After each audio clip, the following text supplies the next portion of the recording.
ओम शांति। आज 15 मई 2022 है और आज प्यारे बाबा के अव्यक्त रूप से चले हुए मधुर महावाक्यों को स्पष्ट करेंगी आदरणीय आशा दीदी। आज की मुरली की रिवाइज डेट है 18 जनवरी 1991 और मुरली की हेडलाइन है विश्व कल्याणकारी बनने के लिए सर्व स्मृतियों से संपन्न बन सर्व को सहयोग दो। सर्व स्मृतियों से संपन्न बन। विश्व कल्याणकारी बनने के लिए सर्व स्मृतियों से संपन्न बन सर्व को सहयोग दो।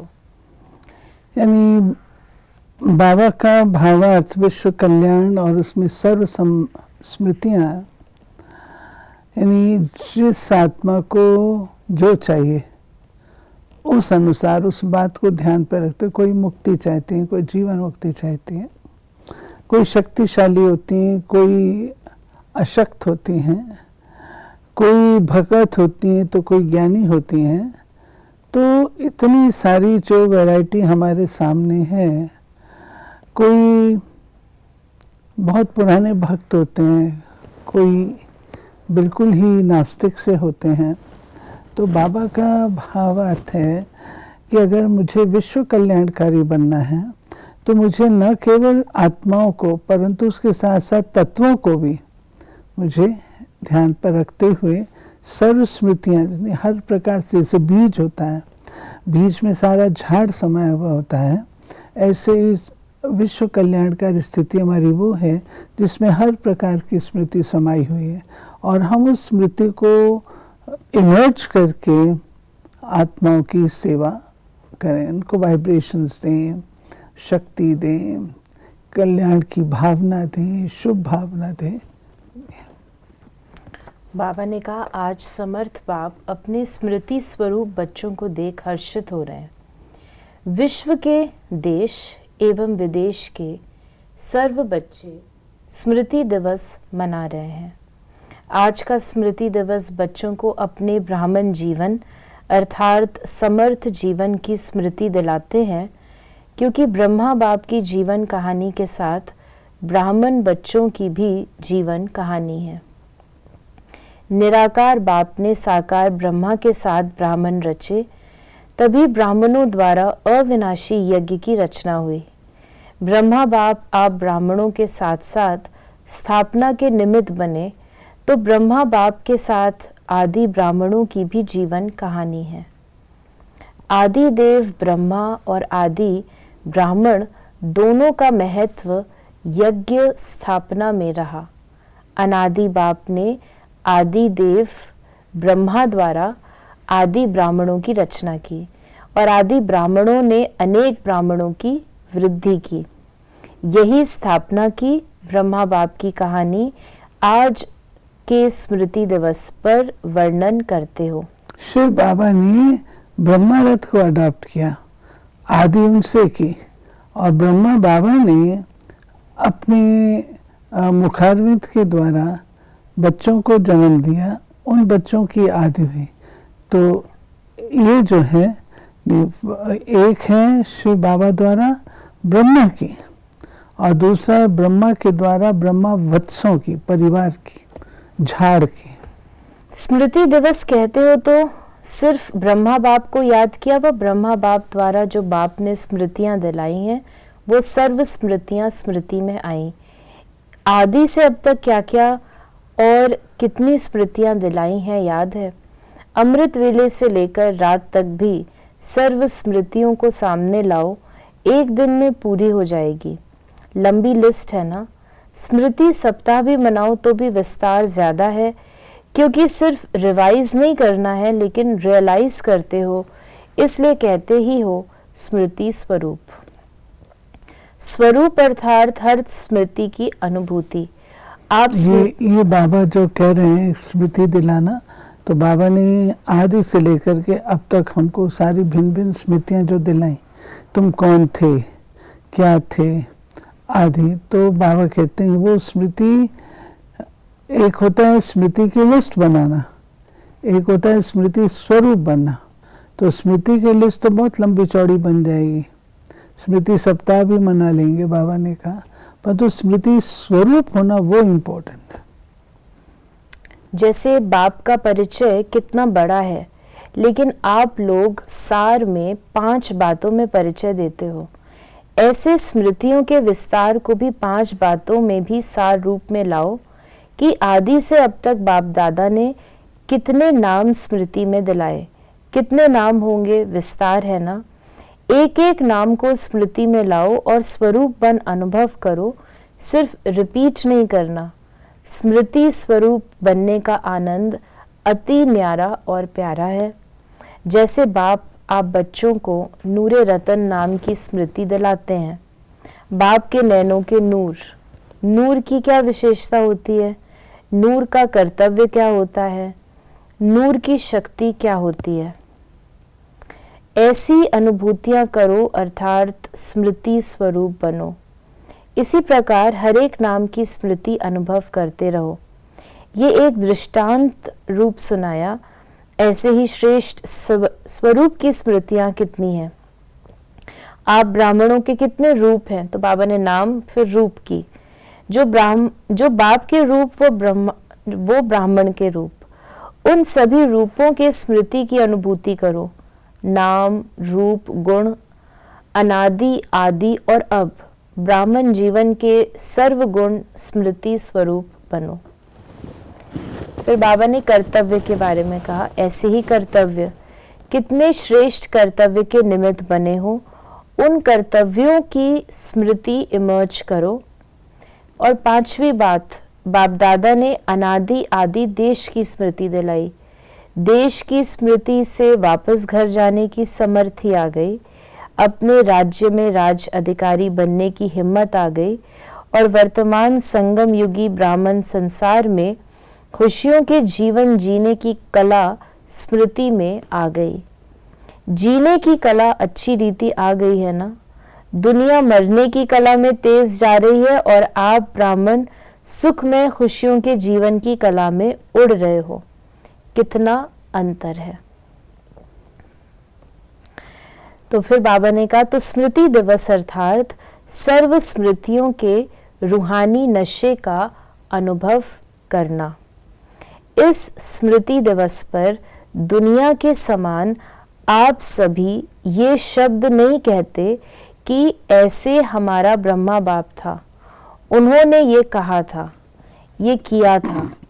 दुनिया वाले था करते हैं और दुख की लहर फैलाते हैं, लेकिन आप ब्राह्मणों की विशेषताएं आप कहेंगे अब भी साथ है, अभी साथ। ये जो मुरली चली हुई है, ये 18 जनवरी की मुरली है। जब बाबा 18 जनवरी को आते हैं शाम के टाइम, और बाबा उस समय ये सारे महावाक्य उच्चारण कर रहे हैं, तो बाबा कहते हैं दुनिया जो मनाती है यादगार रूप से मनाती है, हमारे ये थे, वैसे करते थे, ये था। लेकिन आप ऐसा नहीं कह सकते हैं, क्योंकि बाबा गए नहीं हैं, बाबा आपके साथ हैं।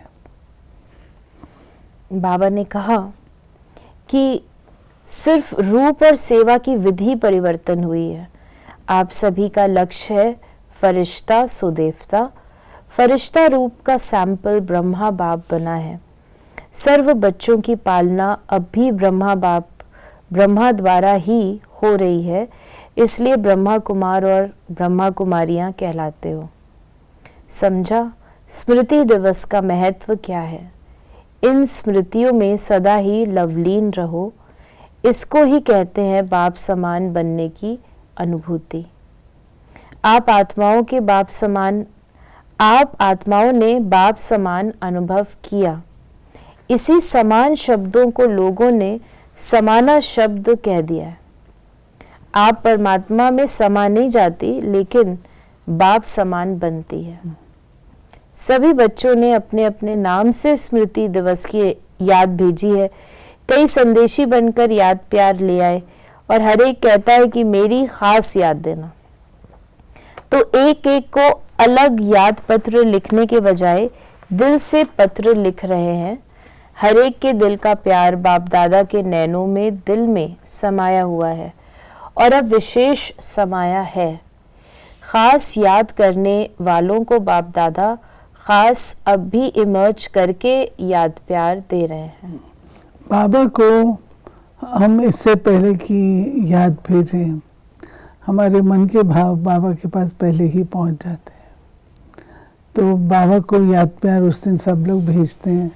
तो बाबा कहते हैं कि बाबा एक एक को नहीं, तो दिल से उन आत्माओं को जिन्होंने प्यार से याद भेजी है, उनको भासना बाबा देता है।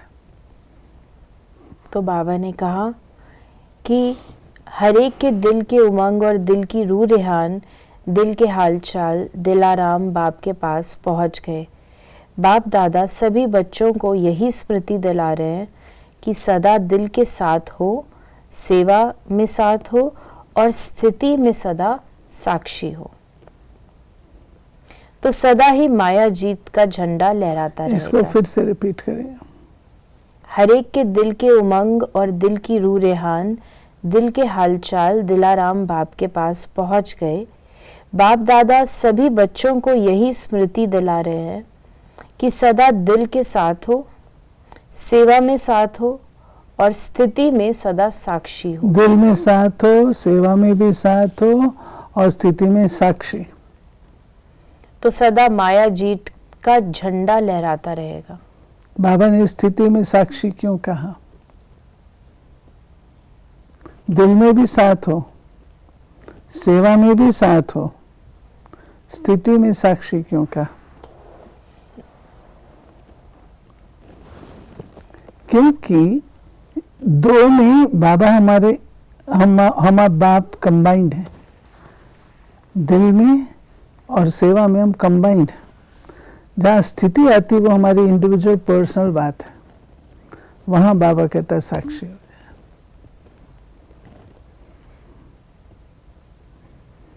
तो बाबा हमारी स्थिति नहीं बनाते, हमें साथ देते हैं और सेवा में सहयोग। हाँ, बाबा साथ भी देगा, सेवा में भी साथ देगा, लेकिन जो उसकी रिजल्ट है, ऑफशूट है, उसमें बाबा भी साक्षी और आप भी साक्षी हो जाओ। सभी बच्चों को नथिंग न्यू का पाठ हर परिस्थिति में सदा स्मृति में रहे। ब्राह्मण जीवन अर्थात क्वेश्चन मार्क और आश्चर्य की रेखा हो नहीं सकती। कितने बार ये समाचार भी सुना होगा, नया समाचार है क्या? नहीं, ब्राह्मण जीवन अर्थात हर समाचार सुनते कल्प पहले की स्मृति में समर्थ रहे। जो होना है वो हो रहा है, इसलिए क्या होगा ये क्वेश्चन उठ नहीं सकता। त्रिकालदर्शी हो, ड्रामा के आदि मध्य को जानने वाले हो, तो क्या वर्तमान को नहीं जानते हैं? घबराते तो नहीं होना, ब्राह्मण जीवन में हर कदम में कल्याण है, घबराने की बात नहीं है। आप सबका कर्तव्य है अपनी शांति की शक्ति से अशांत आत्माओं को शांति की किरणें देना। अपने ही आपके भाई बहन हैं तो अपने ईश्वरीय परिवार के संबंध से सहयोगी बनो।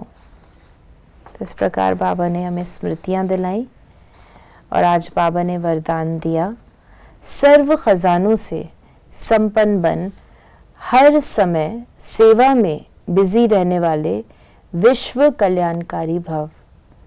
विश्व कल्याण के निमित्त बनी हुई आत्मा पहले स्वयं सर्व खजानों से संपन्न होगी। अगर ज्ञान का खजाना है तो फुल ज्ञान हो, कोई भी कमी नहीं हो, तब कहेंगे भरपूर। किसी किसी के पास खजाना फुल होते हुए भी समय पर कार्य में नहीं लगा सकते, समय बीत जाने के बाद सोचते हैं, तो उन्हें भी फुल नहीं कहेंगे। विश्व कल्याणकारी आत्माएं मनसा वाचा कर्मणा संबंध संपर्क में हर समय सेवा में बिजी रहती हैं। और स्लोगन है, ज्ञान और योग की नेचर बना लो तो हर कर्म नेचुरल, श्रेष्ठ और युक्ति युक्त होगा। ज्ञान और योग की नेचुरल नेचर बना लो। तो ये थे बाबा के आज के महावाक्यों का स्पष्टीकरण। यदि आपके मन में कोई भी सवाल है तो उसे आप मैसेज या व्हाट्सएप मैसेज कर सकते हैं 8826599309 पर। ओम शांति।